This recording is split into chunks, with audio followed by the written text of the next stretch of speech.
Bonjour. Il a passé près de 20 ans chez Pierre & Vacances avant de fonder en 1994 sa propre entreprise d'immobilier, Altarea. Il y a tout juste 10 ans, en 2007, il s'est diversifié.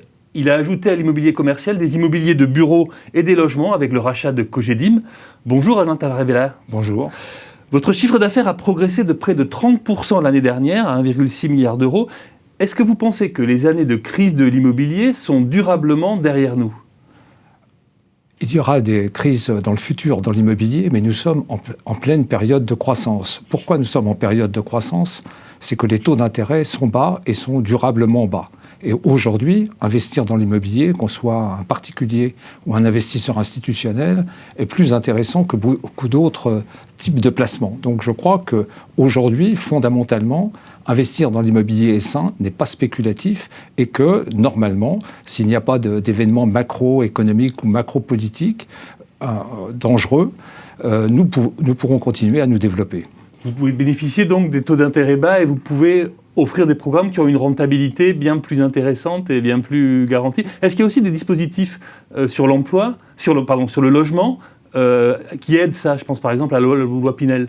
Bien sûr, la loi Pinel aide la vente de logements. Par exemple, l'année dernière, nous avons vendu près de 10 000 logements en croissance de 60% par rapport à l'année d'avant. Donc cette hausse est due d'abord à l'intérêt des ménages pour l'immobilier. Aujourd'hui, acheter un appartement, quand vous avez un salaire établi, que vous êtes en CDI, que vous êtes deux, vous pouvez acheter un appartement pour moins cher qu'un logement avec des taux d'intérêt qui sont aux alentours de 1%. Donc ça, c'est intéressant. Et par ailleurs, le Pinel, qui rapporte 3-4%, plus des avantages fiscaux, est plus intéressant que l'assurance vie. Et est-ce que la remontée qui commence à s'annoncer des taux d'intérêt vous inquiète en tant que promoteur ? Est-ce qu'elle inquiète vos clients ? Il y a beaucoup de clients qui se dépêchent d'acheter en attendant que les taux montent. Donc tout va bien. Donc aujourd'hui, tout va bien. Mais fondamentalement, les taux d'intérêt, même s'ils montent un peu, vont rester bas. Et notre rôle, de toute façon, est de nous adapter à la conjoncture. Si les taux remontent, je pense que nous serons capables d'offrir des produits immobiliers qui continuent d'intéresser les clients. Alors on l'a dit au début, Altarea Cogedim fonctionne sur 3 piliers. Le logement, on en a parlé, mais aussi l'immobilier de bureau et l'immobilier commercial. Est-ce que ces deux autres activités sont également en croissance ? Tous les moteurs aujourd'hui fonctionnent bien. L'immobilier de logement, on vient d'en parler, auprès des particuliers, mais aussi auprès des investisseurs institutionnels qui achètent du logement parce que c'est un bon placement de long terme. Le bureau, nous le développons beaucoup. Nous avons beaucoup d'opérations de bureaux aujourd'hui en région parisienne. Notre conviction, c'est qu'il faut travailler sur les sites de bureaux qui ont été construits il y a 30 ou 40 ans, qui sont des bons sites, mais qui ont des immeubles obsolètes, que nous rénovons, que nous restructurons. Donc ça, c'est un vrai marché pour nous. Nous sommes en train de faire des projets emblématiques dans Paris, pas loin d'ici, rue de Richelieu, à Neuilly, à Issy-les-Moulineaux. Et le commerce est également un point qui marche bien. Alors la conjoncture de la consommation n'est pas flamboyante, mais progresse un tout petit peu. Nos commerçants ont un chiffre d'affaires quand même en légère augmentation, et donc nous continuons à développer cette activité. Sur le commerce, on prophétise un peu en ce moment la fin du modèle de l'hypermarché classique avec une énorme enseigne et une galerie marchande autour. Est-ce que vous pensez que ce modèle-là, il a de l'avenir, ou est-ce qu'il faut réinventer cet immobilier commercial ? C'est peut-être la fin de l'hypermarché. Je ne le crois pas, parce que l'hypermarché apporte un vrai service aux clients qui viennent notamment acheter de l'alimentaire, ce que l'e-commerce n'apporte pas pour l'instant. Mais je dirais, ce n'est pas la fin du centre commercial. Nous faisons des centres commerciaux. Les centres commerciaux sont des lieux de vie où il y a des enseignes diversifiées, que nous modifions en fonction de la conjoncture. Il y a de nouvelles enseignes qui arrivent. Il y a une connexion, une digitalisation. Les enseignes travaillent à la fois dans le physique et dans le virtuel. Donc le centre commercial qui amène du loisir, il faut inventer, je ne dis pas réinventer, inventer en permanence le centre commercial. C'est notre métier et le centre commercial a un grand avenir devant lui. Ça passe par des salles de spectacle, ça passe par une offre. Vous parlez du loisir, qu'est-ce qu'on peut offrir aujourd'hui de plus que ce qui existe Vous savez, moi j'ai inventé par exemple Bercy Village, il y a 20 ans. C'était le point de départ de votre entreprise. Voilà. Il y a 20 ans, j'ai inventé cela. Bercy Village, c'est du loisir, c'est des restaurations, c'est du cinéma, c'est aussi des commerces.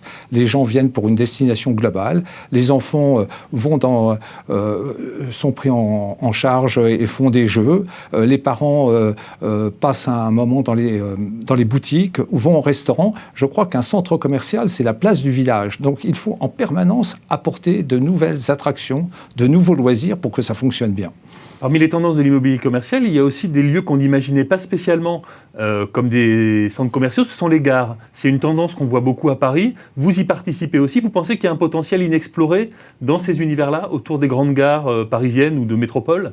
Nous avons été les premiers à investir dans les gares. Il y a maintenant près de 20 ans, nous avons fait avec la SNCF un morceau de la gare du Nord et nous nous sommes rendus compte du formidable potentiel des gares. Nous avons aménagé la gare de l'Est et maintenant nous avons deux projets importants. La gare Montparnasse, qui est la gare parisienne la plus moche, il faut le dire, très bien vieilli, et où il y a mais par contre qui est dans un quartier absolument fantastique et avec l'arrivée du TGV Paris-Bordeaux. Donc il y aura 90 millions de passagers dans quelques temps. Donc là nous allons restructurer complètement la gare Montparnasse. Nous allons faire 18 000 mètres carrés de commerce, restaurants, activités, de façon à ce que les voyageurs puissent se trouver bien, mais non seulement les voyageurs, mais également les personnes qui habitent dans le quartier. Et puis après, nous passerons à la gare d'Austerlitz, qui est une gare un tout petit peu à part, sur laquelle nous allons faire de gros travaux de rénovation. Donc c'est effectivement une nouvelle façon de prendre le commerce. Nous sommes sur les flux, ça fonctionne, il y a en permanence de nouvelles personnes qui viennent, mais c'est là où tout peut être également digitalisé. Vous partez de Rennes ou de Nantes, vous pianotez sur votre mobile ce que vous voulez acheter et quand vous arrivez à la gare Montparnasse, vous aurez les colis qui vous attendent. Je pense qu'il faut imaginer le commerce de demain à la fois du physique et du virtuel. Alors sur le virtuel, vous aviez racheté en 2012 rue du Commerce avant de le céder à Carrefour en 2015. C'est une opération qui vous a coûté quelques dizaines de millions d'euros. Quelle leçon tirez-vous de cet épisode ?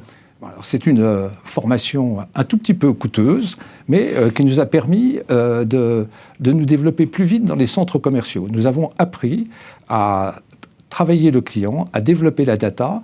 Nous avons appris avec l'expérience rue du Commerce à suivre nos clients, non seulement quand ils viennent dans notre centre commercial, mais en dehors. Nous avons des actions de publicité envers eux qui sont beaucoup plus ciblées. Donc nous avons appris et ça nous a permis d'avancer puisque demain, le commerce sera à la fois, comme je l'ai dit tout à l'heure, physique et virtuel.